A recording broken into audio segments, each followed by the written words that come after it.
Good morning, everyone, where you are. It's George Segros from the National Creativity Network, and we're welcoming you again to this open mic version of the National Creativity Network webinar series.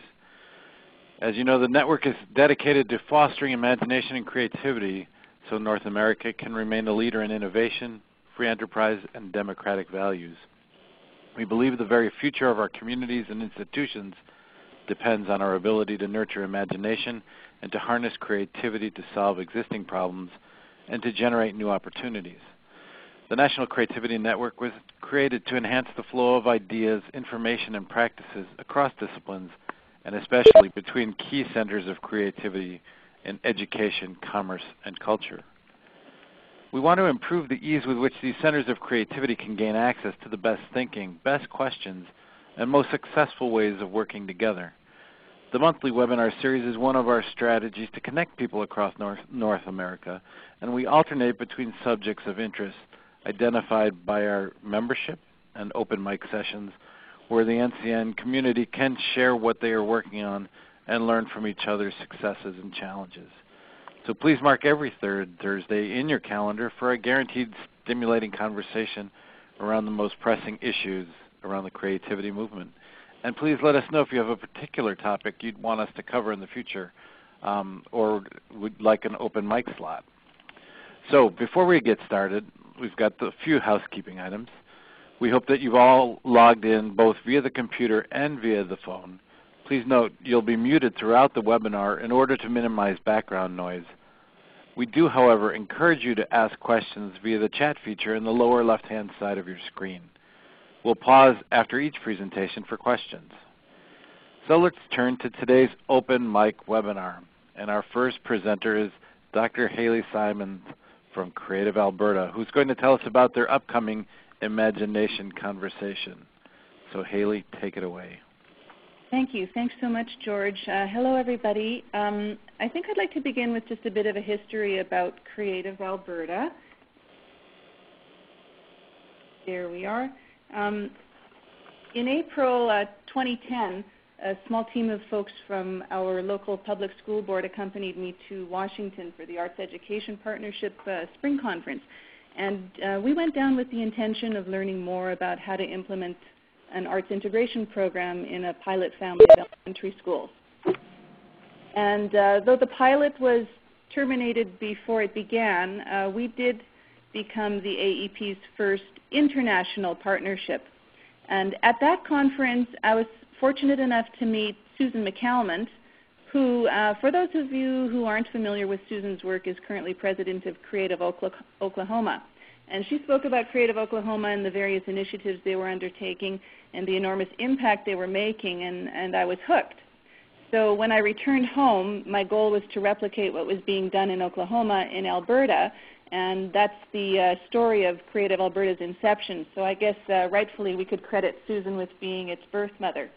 I was really intrigued also by an initiative she had been speaking about involving a network of creative organizations in areas and people who would be invited to assemble at the Creativity World Forum in Oklahoma later that year. So that November, we gathered a different contingent to attend the forum, and we became part of what is now this marvelous international network of creativity. This, of course, extended our working connections and relationships even further. And one of the significant relationships we made was with Scott Noppy-Brandon, who's the executive director of Lincoln Center Institute. And Scott told us about an initiative he was currently undertaking called Imagination Conversations. And for those of you who aren't familiar with the Imagination Conversations, it was an idea launched as the brainchild of a collaborative effort between Lincoln Center and U.S. Department of Defense, largely in response to the 9/11 Commission directive to routinize imagination. So the goal in each of these conversations, and they had 50 of the conversations in the span of 2 years in the U.S., and the goal is to gather together as diverse a representation within a community to discuss imagination as a key to economic and social success and how it might play a role in their work and lives, and explore the imperative for its continuous development. And after learning more and attending with an entirely new contingent this time, the Imagination Summit this past summer in New York, we thought once again that we could most certainly replicate that model and host our own imagination conversation in Alberta. Now, Alberta, as many of you are aware, is encountering its own significant challenges, not least of which are its hugely complex environmental issues. And though we boast the second highest performing education system in the world, we face many challenges here as well, including a high school non-completion rate of about 30%. And in our Aboriginal population, it's closer to a really appalling 80% non-completion rate. But equally compelling is our province's potential, and by many accounts we have been considered one of the most prosperous regions in the world, with enviable success in so many areas besides our energy resources, including playing a huge role in some of Hollywood's most successful projects as well.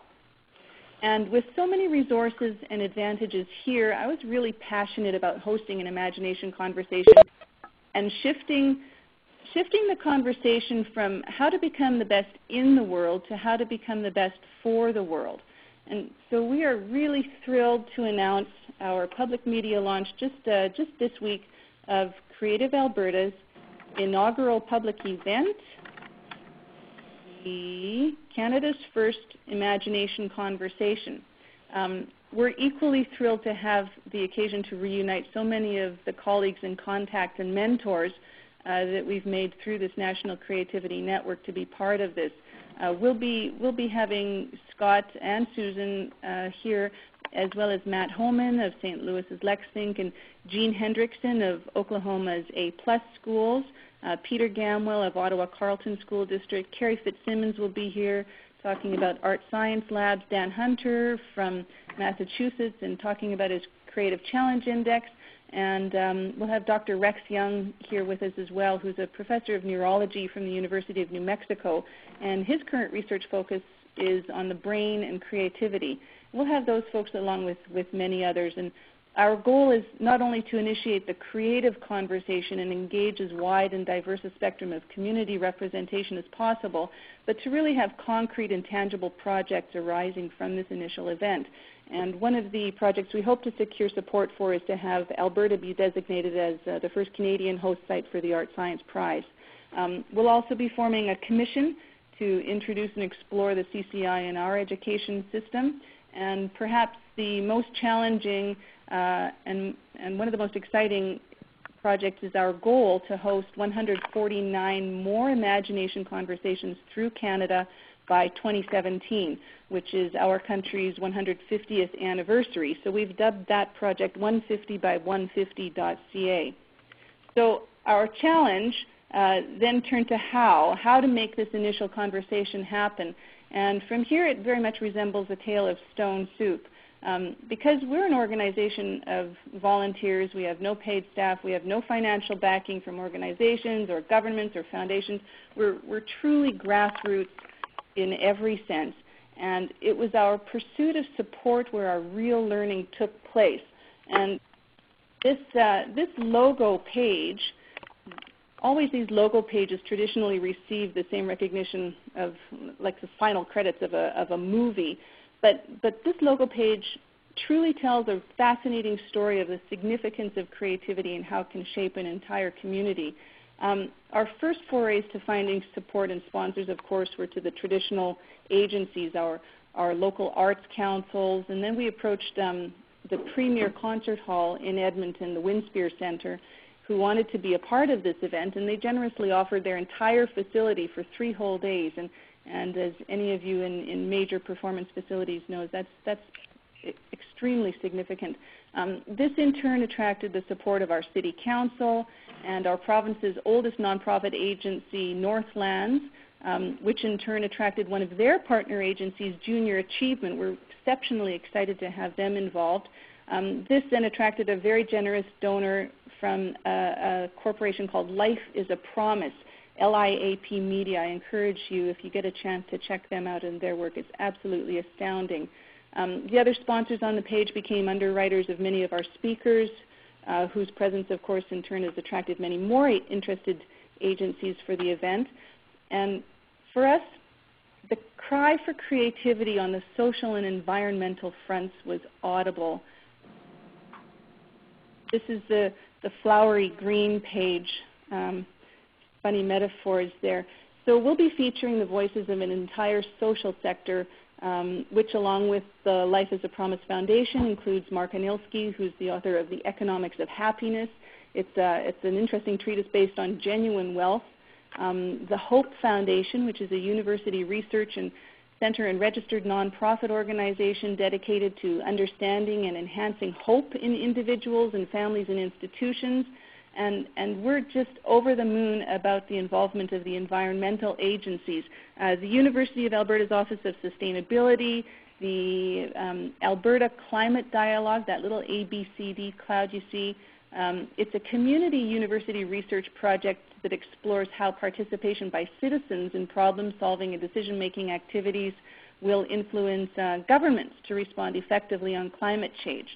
And one university office will even be present at the event showcasing their brand new eco-car creation.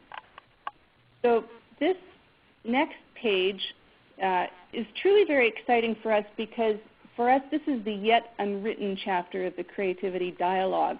We'll be including, of course, our rural community agencies who recognize creativity as an overarching key to their success and to their survival. The picture of the 4 individuals on the bottom left screen is the signing of an MOU between the president of the University of Alberta and the Aga Khan in a joint partnership in the development of an art science degree at the Aga Khan University in Kenya. So this is a perfect example of the reach of this type of creative work. Of course, the inclusion of creativity into any dialogue concerning energy and its environmental and social impact, as well as its future implications, is enormous. We're really excited by potential involvement of our province's largest and very newly formed alliance of oil sands producers called COSIA, the blue and black logo in the middle, which is Canada's Oil Sands Innovations Alliance. And their focus is on accelerating the pace of improvement in environmental performance, Canada's oil sands, through collaborative action and innovation. And no one was more surprised than me when we were approached by the Alberta Council of Technologies to ask if we would take part in their conference on analytics, big data, and the cloud. Now, I'm still thinking of analytics in reference to Brad Pitt's movie Moneyball, and the huge irony there is when I was creating this PowerPoint, I've seemed to have the Alberta Council of Technologies on there in reverse colors, so that's my technological prowess. But these kinds of organizations are really hungry to investigate not only the creative capacity and potential for analytics, but despite their overwhelming industrial financial support, they wish to reverse their reputation for being so uncreative. So through this journey, we've had a really exciting glimpse of the enormous scope and the profound implication of these dialogues. And it's truly, potentially, world-altering. As far as Creative Alberta, we're striving to become a lead agency supporting the cultivation of creativity through our community, closely following the lead of Creative Oklahoma and others in this National Creativity Network. And we also hope to serve as an example for those who may be thwarted by initial immediate challenges, primarily or mostly financial. And we want to serve as proof of the enormous impact and import of this network. So much of our work, including this Imagination Conversation, is absolutely a direct result of the National Creativity Network. And I'd like to extend my thanks to you all and invitation. I hope you'll be able to visit us for our Imagination Conversation. Please visit our site, www.creativealberta.com. And if you're not available to come to this one, perhaps you'll be available to come to Canada for one of the other 149. And that's it for my presentation. Thank you all so much for listening. That is awesome, Hayley. Great to see how far you've come. Wendy, are there any questions that you have out there? We just had one question that we'd like to ask is, so when you've accomplished these 150 and 150, Do you have any idea of what you would like, how you would like Alberta to look differently in 2017? Wow, what a great question. Yes. What we would like is for there to not only be a general recognition for creativity and the validity it brings, but I would like for us as a community to have a really strong handle on how we're going to address these issues and the issues to come in the future too. I want to know that there's going to be something in place, and we're doing something from step one, meaning from the very, very earliest educational opportunities, and that we have a strong cycle of support and cultivation, just completely fully operational, so we can head into that future with a stronger sense of security and knowing that we're able to tackle these issues. Terrific. Thank you. All right. So if that's the question, then we have to take care of a little housekeeping here. And Wendy's about to go ahead and mute us all. And so the conference has been muted. So then hopefully you can still hear my voice. And we're going to carry on now with Ari's presentation. So our second presenter is Ari Christopher from Project Creates, who has been working with teachers in Tulsa Public Schools for the past 11 years, both as a professional development resource and as a service provider for arts integration. She'd like to share one of the arts-infused units they're working on with the NCN community. So welcome, Ari. The mic is yours. Hi, good morning. Can everyone hear me okay? We hear you. Good. I just wanted to check that I didn't leave it muted. So I wanted to just give you an overview of Creates so that you have a context of what we're looking at today. We started as a 5-year research project in collaboration with Oklahoma State University, Tulsa Public Schools, and the Barthelmess Foundation. We've now been working for 11 years, as you said. Thank you. And we're primarily focused on teacher professional development because we realize that if we can infuse creativity into the teaching practice of teachers, that will continue for years as they educate every child that comes up through the system. So it's a collaborative process. Everything that we do is co-created, co-taught, co-evaluated, so that the teachers all along the process can see how to do it on their own. So hopefully building for sustainability. And as far as questions, I would like to say that I'm more interested in dialogue as well, in the spirit of creating a professional learning community with everyone out there that's on the call today and co-presenters and other participants, that I'm very welcoming of comments and additions from new perspectives. Let's see, where did I go? I skipped one. So one of the things that I want to focus on is finding the authentic connection. One of our primary findings on our research study was that although teachers felt that they could access their students' ability to engage in the core subject matter by infusing the arts, they didn't feel confident that they knew how to do it on their own, or that if they were doing it, that it wasn't just a waste of class time. So we developed the role of the arts resource coach, and they guide the teachers in finding the authentic connections and learning how to assess the student learning. Coaches are practicing artists and are also certified teachers. They help the classroom teachers and artists develop the curriculum that comes out of an authentic connection between the core standards and the art standards. So I brought an example of an authentic connection. So we just did a recent unit of songwriting. Mr. Schneider and artist Cameron Dennis collaboratively designed the unit. And the idea here is to show you an authentic connection, because songwriters strive to use rich descriptive language that touches the listener, makes them feel, makes them think of other things through the use of figurative language, rich metaphor, descriptive wording, imagery, and all of the other literary devices that students in 4th grade should be able to recognize, describe, and use. So we use this authentic connection to engage the whole student in the writing process and teach a lot of the third quarter language objectives.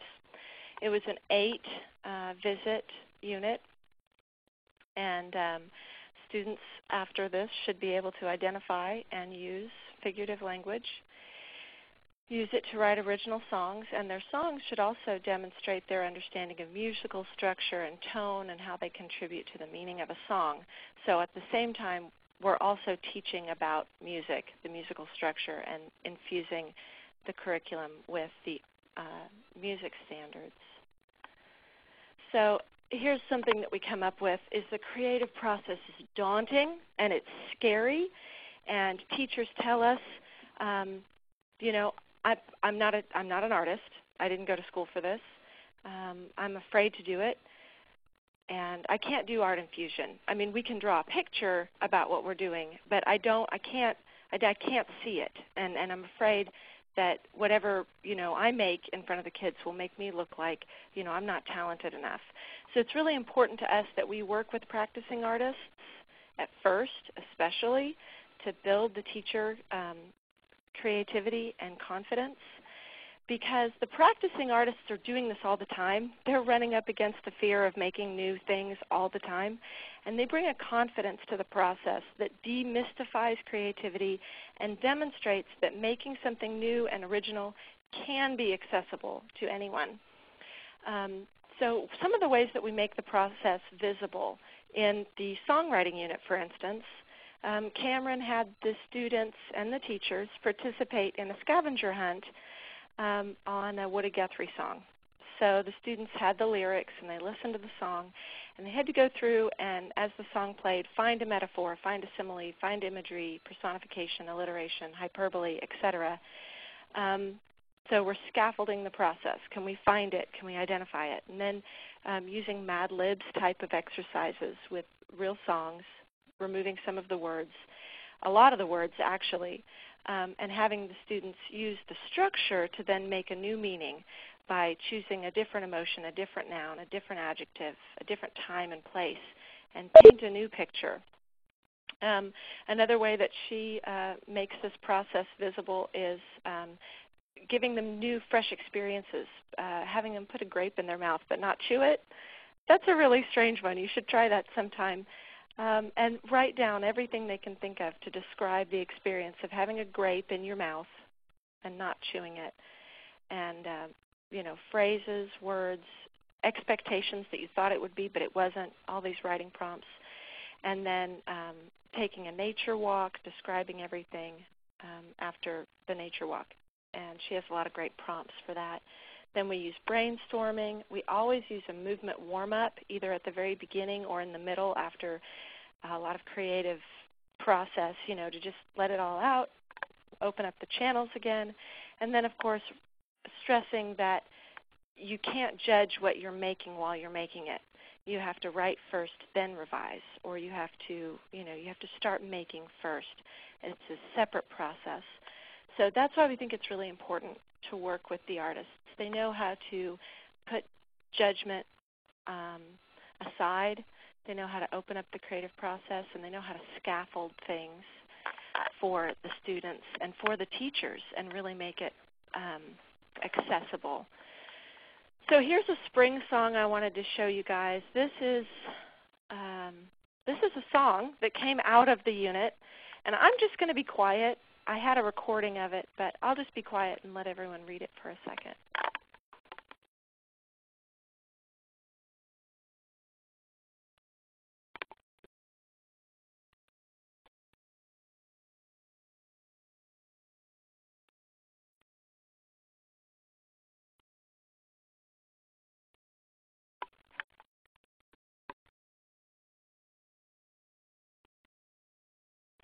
Now, I know that if I was really being a good example of taking risks, I would sing it to you. I guess it kind of goes something like ba-da-dum bum bum ba-da-dum bum bum ba-da-dum bum bum ba-da-dum bum bum. But I'm not going to sing the whole song. I'll spare you guys that. So let's, this last slide, I wanted to throw some pictures in here. The top photograph is a picture of a recycled book. It is a water journal. The students made, they spent, this is a different lesson, obviously.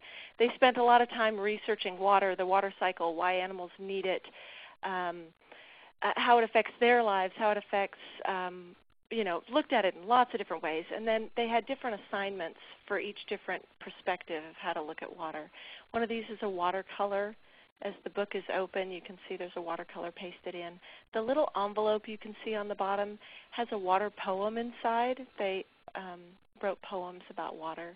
The front cover will have, actually the inside cover will have a metaphor. So there was a series of assignments which can be graded, because that's important that we can assess our student learning, but it's still very open-ended. The picture to the right of this is a couple of students working with paper mache to make a puppet, and the picture to the left of that is a puppet in the process. They're learning about layering in visual arts and how one layer on top of another begins to construct meaning. And their research is on famous Oklahomans.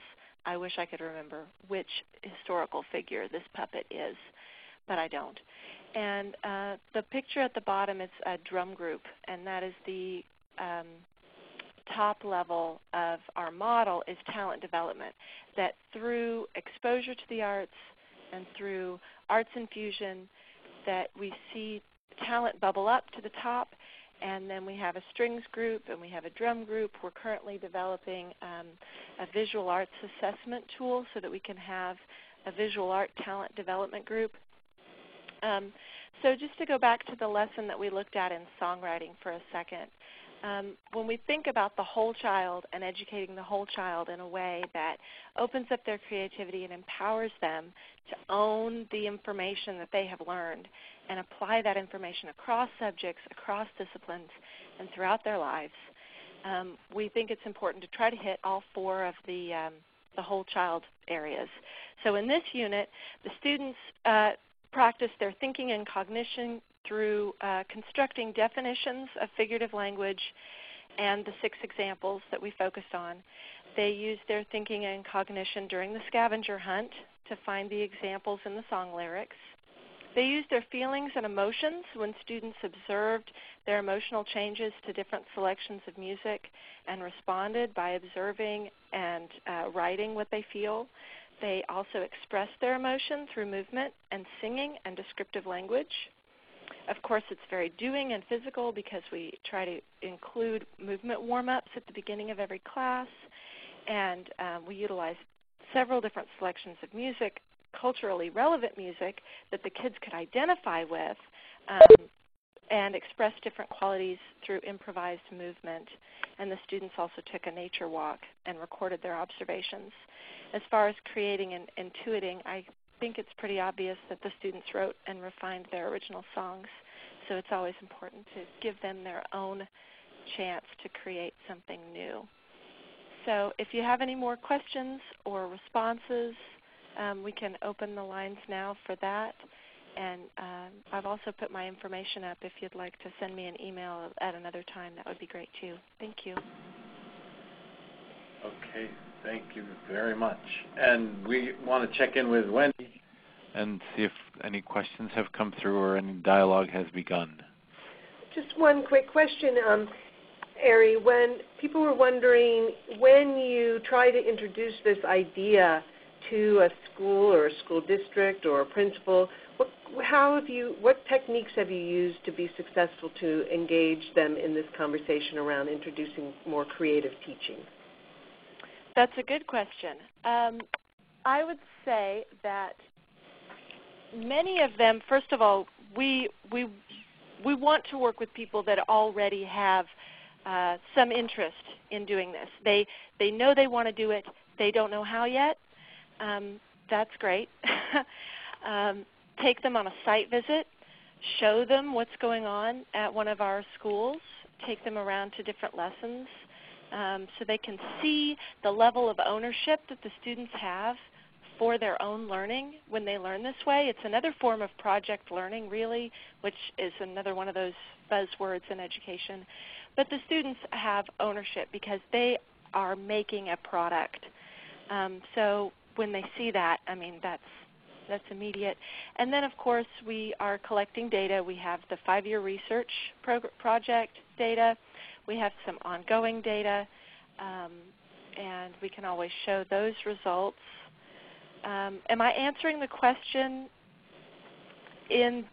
for the intended purpose, I wonder?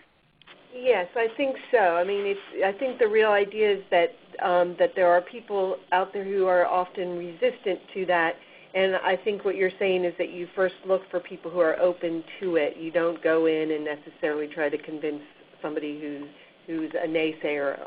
Right, and then make that visible. So, okay, in a school, if the principal is very supportive, and we go into a school and we start to try to affect this kind of change and build the buy-in, really the best way to do that is to start with the principal. And if you've already got that, then who on the staff is already ready to do this, chomping at the bit, start with them. Because this teacher next door is going to see the student products and see the student learning and hear about it, and there's a buzz. And then they'll sign on. And it really is a natural progression. So, and just always making sure that you're doing the best practices, and that I would say invitational is really important, that you're not pushy, because people are really afraid of this way of doing things, and they have to feel okay about it. There's no way to do it unless they own it. Terrific. Well, thank you. That's very, very helpful. And I think I also want to just remind our audience of our webinar last month, which was about championing creatively alive children.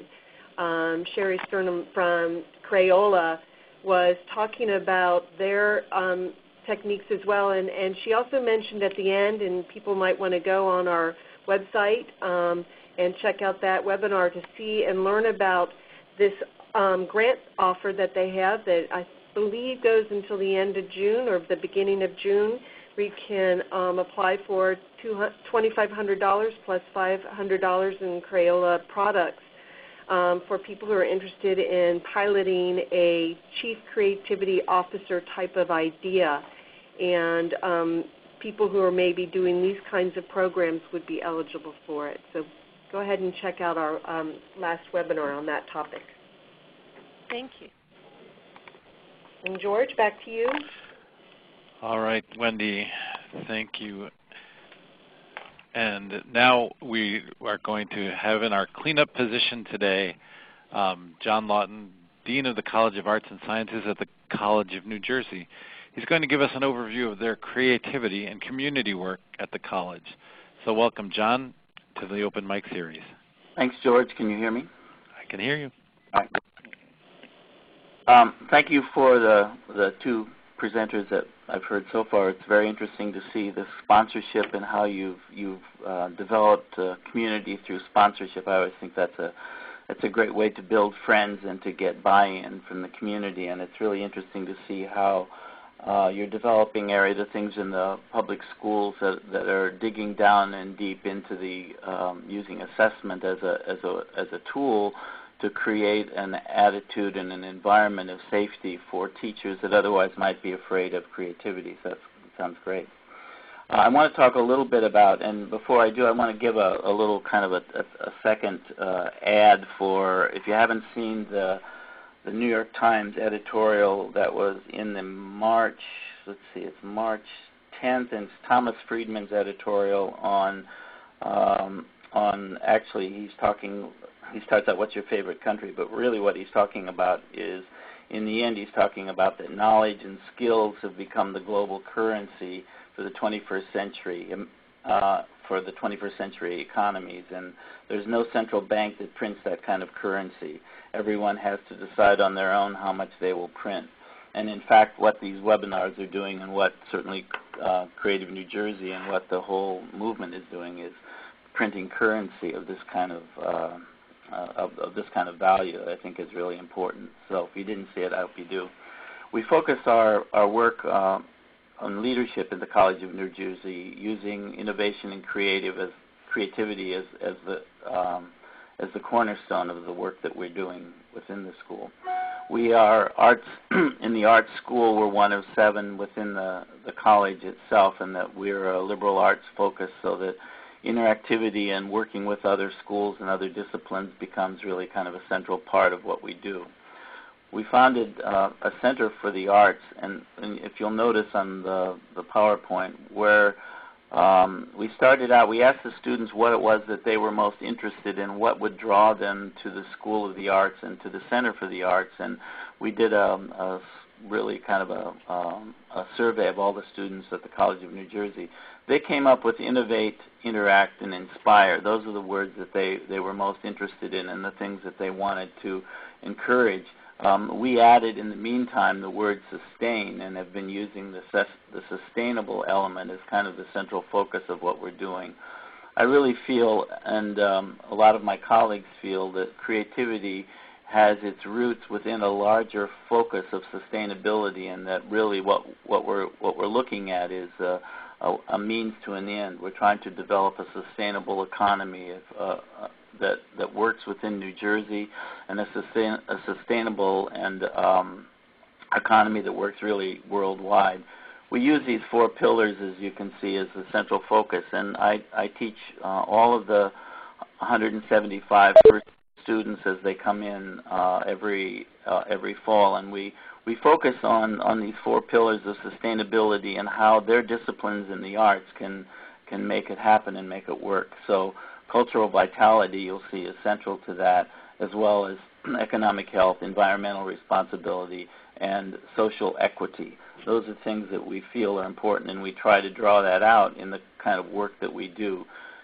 All the ballet performances, theater performances, opera, poetry, and ensemble work that we do, we ask these students to write papers on how it connects back to sustainability and creativity from a larger point of view in terms of focusing on where they're studying.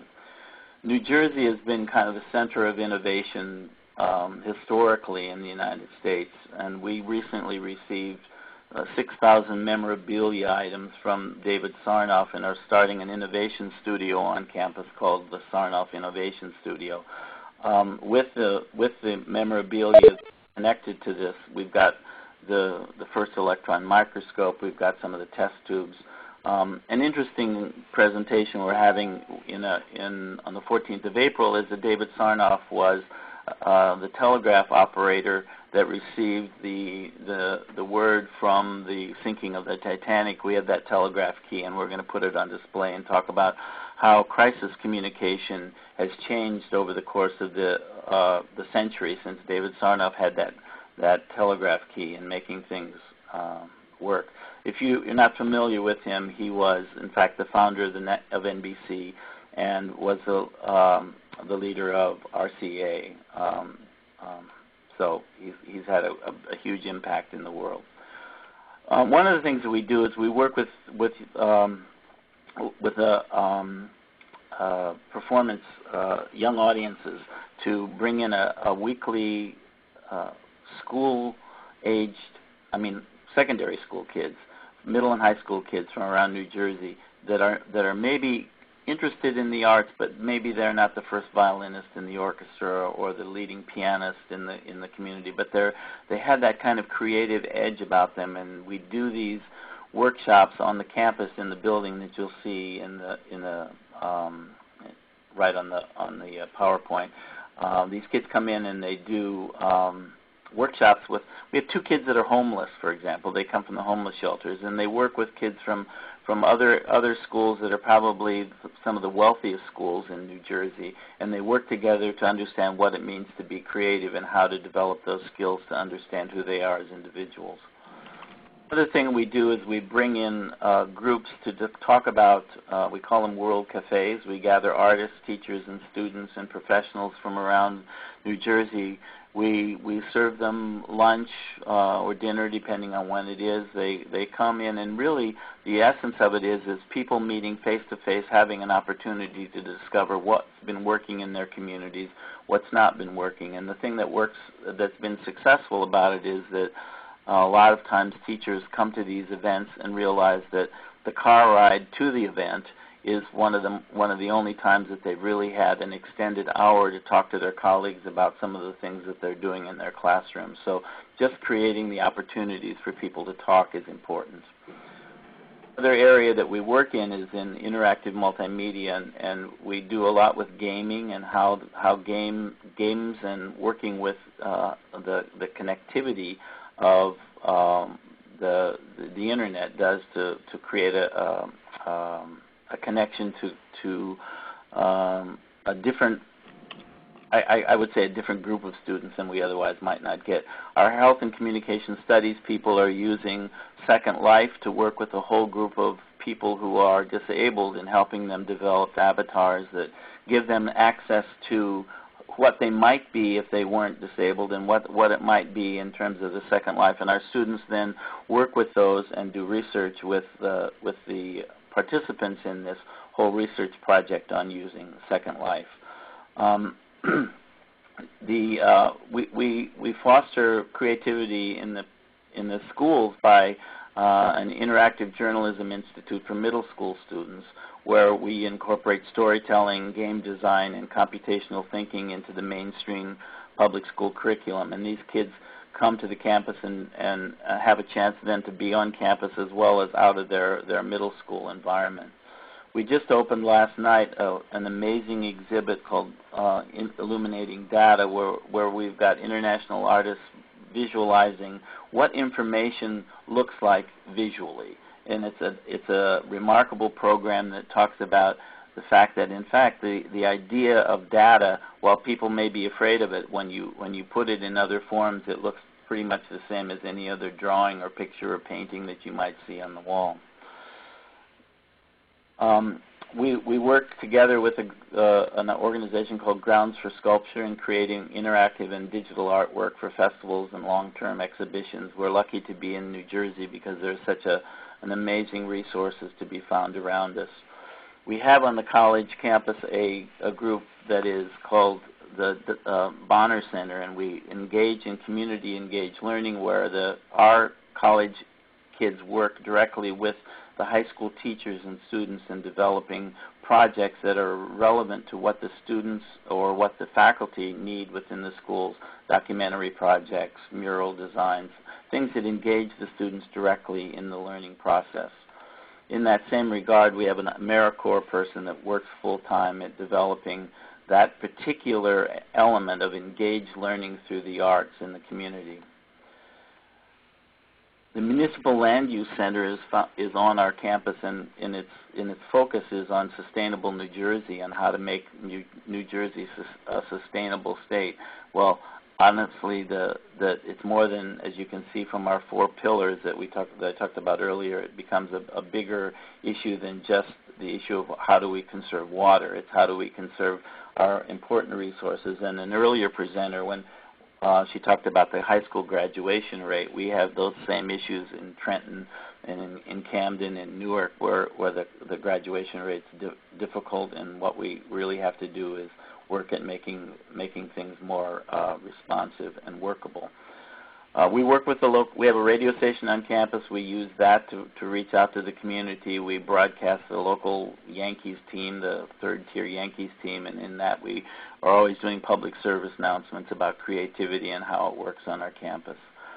And finally, we also we're sponsoring just within the next 2 weeks a major international conference on creativity and the interaction of music and computation with Marvin Minsky, the kind of founder of artificial intelligence, is coming to campus, and we're bringing in people. We have 30 papers from people from around the world who are talking about how sound and computation are working with engineering and computer science and music to change the way we are in the world. And the final slide on there is let's see if we can go back to that if that comes up. There we go. And that's the Health Communications Club and how we're using creativity to develop those things within that particular discipline. I guess generally what I'm saying is that we look at this from an interactive, interconnected approach, and that everything really does rely on everyone else in order to make this work. And so I'm constantly looking for linkage and how to develop it, and that's really kind of our approach. So I hope some of that was helpful for people. Wow. Thank you. There's a lot that was happening there. We do have one question, and really it's basically asking with all of those wonderful opportunities that you are offering for your students and the community, what kinds of changes and impact have you seen from all of that work? Well, interestingly enough, it affects everything from the fundraising point of view in terms of collaboration from the community, where people see this, they want to become engaged, they want to work with us. So it's helped in people understanding that by making contributions to this, they also become owners in the process. So that's been very encouraging. Our students, I had the students write. I had 175 students write what it meant to be what sustainability meant to them in terms of the creative process and how they plan to use it. And so we're in the early stages of this. I'm very interested to see how they're going to live out their next 4 years and how they make that happen. But I'm starting to see it in the art shows, in the student shows, and the way that they're producing work, and I'm certainly seeing it in our community engaged learning processes and how the students are more actively engaged in the community and understand that working in the Bonner Center and working with the kids in Trenton can make a difference to their future, because it's all about building economic sustainability for the lives that they want to live in New Jersey. Thank you. George? Excellent. Did we get any shout-outs from anybody who wants to update us on what they're up to as well? So I'm going to unmute everybody else to see if anyone wants to. The conference has been unmuted.